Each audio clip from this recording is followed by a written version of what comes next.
Last ভিডিওতে আমরা আলোচনা করেছিলাম ডেল্টা নিয়ে, যেটিকে গাড়ির মাইলেজের সাথে তুলনা করা হয়েছিল। ঠিক সেরকমই আজকের ভিডিওতে আমরা আলোচনা করব থিটা নিয়ে, যাকে আমরা তুলনা করব গাড়ির ডেপ্রিসিয়েশন কস্টের সাথে। আপনি যদি গাড়ি ইউজ নাও করেন, তাও প্রত্যেক বছর ডেপ্রিসিয়েশনের কারণে আপনার গাড়ির ভ্যালু কমতে থাকবে।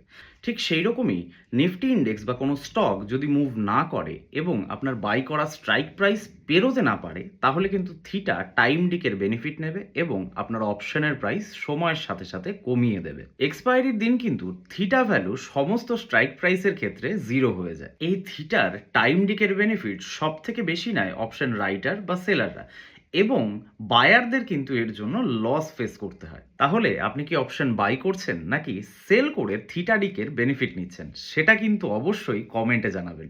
আর এই রকম মজার ভিডিও পেতে অবশ্যই ইনভেস্টমেন্টের পেজটিকে লাইক, ফলো এবং শেয়ার করুন।